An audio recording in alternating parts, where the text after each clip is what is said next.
In this video, we'll be taking a look at 5 MLB games happening on July 16, 2025, and providing you with free team picks and total picks for each one of those games, so 10 picks in total. Welcome back to Cash Out Sports. Let's dive right into it. Oh, and don't forget to subscribe and to click the bell icon to get notified as soon as these videos get released, so that you have more time to plan out your bets as we provide these videos on a daily basis. I can guarantee that you'll have all the important information that you'll need on these 5 MLB games after fully watching this video.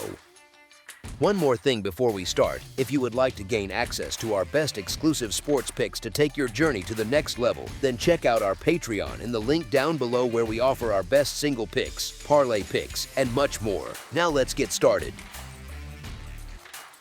Boston Red Sox versus Chicago Cubs. The Boston Red Sox head to Wrigley Field this Friday afternoon to face off against the Chicago Cubs in what should be an intriguing interleague matchup. Both teams are coming out of the All-Star break looking to pick up where they left off, with Boston riding some serious momentum and Chicago aiming to protect their home turf. The historic ballpark always adds a bit of extra flavor to these games, especially with the wind potentially playing a role in how the ball carries. Let's break down the starting pitchers here, because there's a clear gap in how they've been throwing lately. Over his last 7 starts, Lucas Giolito has been lights out for Boston, going 5-0 with a sharp 2.23 earned run average and a tidy 1.07 WHIP across 40.1 innings. He's been efficient, limiting base runners and keeping hitters off balance. On the flip side, Colin Rea for the Cubs has been solid, but not quite as dominant, posting a 4-1 record with a 3.86 earned run average and 1.11 WHIP in 39.2 innings over 6 starts. That's respectable, but it shows Giolito has the upper hand in consistency right now. When you look at the offenses over the past 10 games, Boston's been lighting it up with 7.0 runs per game, while Chicago's been more subdued at 4.9 runs per game.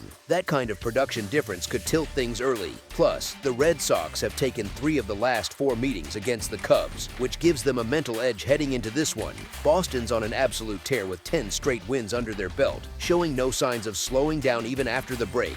The Cubs have managed to win 6 of their last 10, which isn't bad, but it's nothing compared to what the Red Sox are doing. What gives Boston the advantage is their strong track record against right-handed pitchers like Rea. They've been pounding them all season.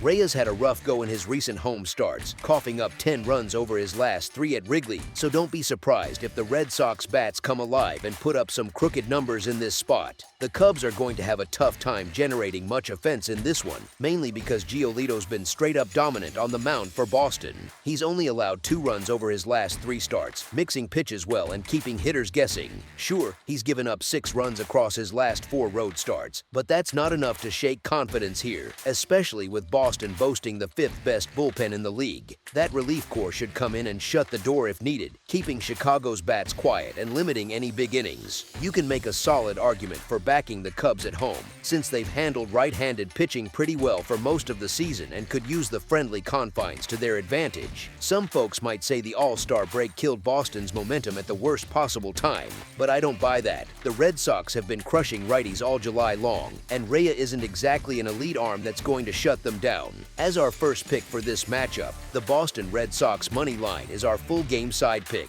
Both teams have been trending toward lower-scoring games lately, which makes sense given their recent form. The Red Sox have gone under the total in 3 of their last 4 outings, while the Cubs have hit the under in 5 of their last 6. Boston's putting up about 5 runs per game overall this season, but they've cooled off to just 3.33 runs per game in their last 3 contests. They're hitting .249 against right-handers, and now they're facing Rea, who's surrendered 4 runs across his last 3 starts. Not terrible, but it suggests they might not explode. On the other side, the Cubs are averaging 5.33 runs per game for the year, but they've dipped to 3 runs per game in their last 3. They're batting .258 versus righties, and Giolito's been stingy, giving up just 2 runs in his last 3 turns on the mound. Digging into the home and road splits for these starters shows they're both holding their own in those spots. Giolito's been unbeatable on the road with a 3-0 record, a 1.95 earned run average, and holding opponents to a .180 batting average over 37.6 3.0 innings in 6 starts away from home. Ray has been reliable at Wrigley, going 3-2 with a 4.13 earned run average and 1.28 WHIP across 52.1 innings in 10 home appearances, including 9 starts. Looking at July specifically, both teams have been pitching lights out. The Red Sox lead all of baseball with a 2.17 team earned run average over 12 games, while the Cubs rank 10th with a 3.65 team earned run average in their 12 games this month. That kind of arms race suggests runs could be hard to come by. It's tough to see either side putting up enough offense to eclipse the total in this matchup, especially with the way these pitchers and bullpens have been performing. As our second pick for this matchup, under the projected total is our full game total pick. Chicago White Sox versus Pittsburgh Pirates. The Chicago White Sox, sitting at 32-65, are set to face the Pittsburgh Pirates, who are 39-58, as they kick off the second half of the season this Friday. It's a chance for both squads to shake off the first half rust and get back into the swing of things in what could be a gritty interleague battle. Neither team has been lighting up the standings, but games like this often come down to who wants it more coming out of the break. Let's talk about how these lineups handle runners in scoring position, because that's where games get won or lost. There's a bit of a gap here. The White Sox rank dead last at 30th with a .613 team OPS in those spots, showing they struggle to cash in when it matters. The Pirates aren't much better, coming in at 25th with a .672 OPS with runners ready to score, but at least they have a slight edge in converting opportunities. Both teams have decent bullpens keeping things together this year, though Pittsburgh pulls ahead a little. Chicago sits 17th with a 4-reliever earned run average, while the Pirates are 12th at 3.76. That relief depth could make a difference late in the game if starters falter. Plus, Pittsburgh has owned this matchup lately, taking the last 4 games against the White Sox. As our first pick for this matchup, the Pittsburgh Pirates money line is our full game side pick. July hasn't been kind to either offense, with both teams scraping by on minimal production. Chicago's managed just 3.46 runs per game over their 13 outings so far this month, which tells you they're having a hard time stringing hits together. Pittsburgh's been even worse, averaging a measly 2 runs across their 11 July games, looking downright anemic at the plate. Now, shifting to the mound, the starters have been holding up well in their respective road and home environments. Jonathan Cannon's posted a 2-6 record on the road with a 4.97 earned run average and opponents hitting .275 against him over 50.2 innings in 9 games, including 7 starts. Not dominant, but he's grinding through. Bailey Falter's been sharper at home, going 5-1 with a 3.25 earned run average and a clean 1.12 WHIP across 52.2 innings in 10 starts, giving the Pirates a reliable arm in familiar territory. Both clubs are rolling out pitchers who are fresh and capable of eating innings in this one. Cannon and Falter both earned spots in their team's opening day rotations, and they've kept their earned run averages under 4.5 through the first half, proving they can handle the workload.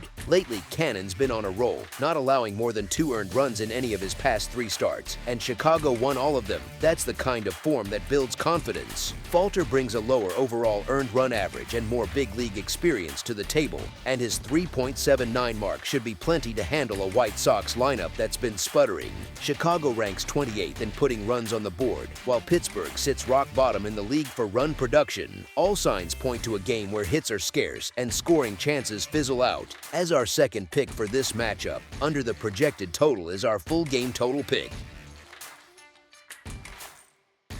Los Angeles Angels versus Philadelphia Phillies. The Los Angeles Angels, sitting at 47-49, are gearing up to face the Philadelphia Phillies, who are 55-41, as they kick off the second half with this interleague series on Friday. Both teams are coming out of the break looking to make a statement, but Philadelphia has the edge in overall form and depth. It's a classic coast-to-coast matchup that could set the tone for the rest of their seasons, with the Angels trying to climb back into contention and the Phillies aiming to solidify their spot at the top. Philadelphia has come out on top in 4 of the last 6 games against the Angels, including 2 of the past 3 right here at Citizens Bank Park. The Angels pitchers have been getting shelled lately, posting an ugly 8.7 earned run average and a 1.77 WHIP over their previous 6 games back in Los Angeles. That's the kind of rough stretch that exposes weaknesses in the rotation. Offensively, the Phillies hold a clear upper hand, sitting 7th in the league with a .257 batting average, while the Angels are scraping near the bottom in that department. Philadelphia also stacks up in the top 10 for things like earned run average and other key stats, putting them well ahead of Los Angeles, which lags in the lower half across the board. That kind of disparity usually shows up big in head-to-head play. The Phillies have been tough to beat at home this season, winning about 65.2% of their games in front of the local crowd. The Angels, though, have dropped more than half of their road contests, struggling to find their rhythm away from home. Their last trip ended badly with a sweep at the hands of the Blue Jays up in Toronto, which doesn't bode well for this visit to Philly. Before the break, Philadelphia's arms were on point, holding opponents to a run or less in 2 of their final 4 games. All these numbers and patterns point to the Phillies pulling away for a solid win on their turf this Friday. As our first pick for this matchup, the Philadelphia Phillies to win and cover the spread as favorites is our full game side pick. The Angels still haven't picked their starting pitcher, and we're closing in on game time with less than a day to go. That kind of last-minute scramble isn't doing them any favors, and it might force their bullpen to log some heavy innings if things unravel early. Odds are good that could happen, especially with the Phillies rolling healthy and Kyle Schwarber swinging a hot bat. He's 5th in the league for home runs and bringing serious pop to the lineup. The Angels have been pushing games over the total lately, thanks to guys like Ward and Trout who can drive in runs, but it's really their shaky pitching that's fueled the overs in 6 of their last 7 before the break. Expect more of the same here, with both sides lighting up the scoreboard for another high-output contest. As our second pick for this matchup, over the projected total is our full game total pick.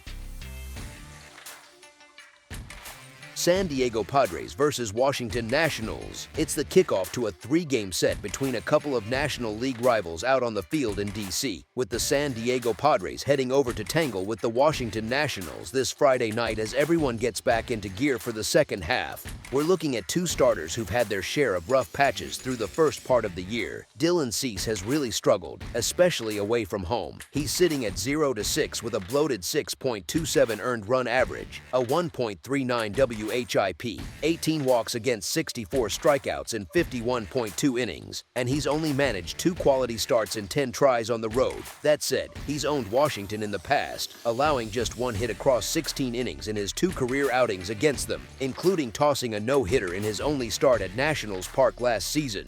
Michael Soroka's dealt with his own problems this year, and the Nats have come up short in his last 6 turns on the mound. Washington's been in a slump lately, while San Diego's the stronger squad top to bottom. With the Padres battling to hold on to their playoff position, they're the side to ride here as they aim to hit the ground running post-break.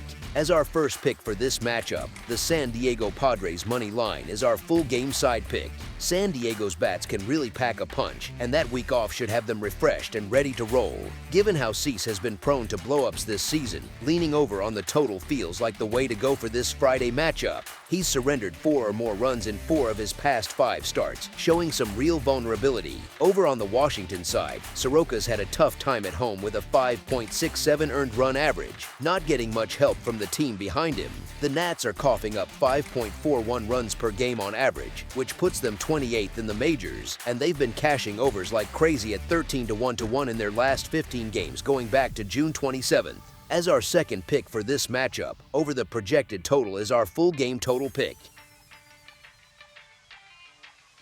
San Francisco Giants versus the San Francisco Giants are kicking off a 3-game road series this Friday against the Toronto Blue Jays, looking to make some noise coming out of the break. The big factor here is Chris Bassett on the mound for Toronto. He's been solid at home with a 2.81 earned run average, and the Blue Jays will lean on him hard while their bats keep clicking in their own park. Toronto ranks 2nd in batting average overall, hitting .271 at home, which should give them an edge since Justin Verlander struggled away from San Francisco with a 4.99 road earned run average. The Giants have the 3rd worst batting average in the league, and they only pull out wins when their pitching dominates, but that won't happen against a Toronto team that boasts the best home record in the American League.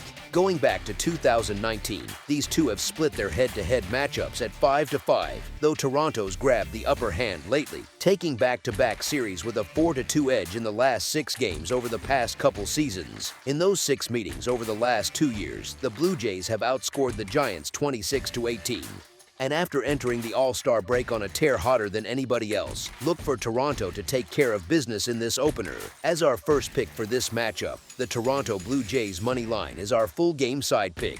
Sure, both sides pack some hitting talent, but this matchup often comes down to the arms, with the under hitting in 6 of the last 10 head-to-head games, including just 13 runs total in their most recent 3-game setup in Toronto. For San Francisco, the under's gone 6-4 in their past 10 games, with 4 runs or fewer in 5 of their last 6, and Toronto's seen the under at 7-3 in their recent 10, holding opponents to about 3.5 runs per game during that run. As our second pick for this matchup, under the projected total is our full game total pick.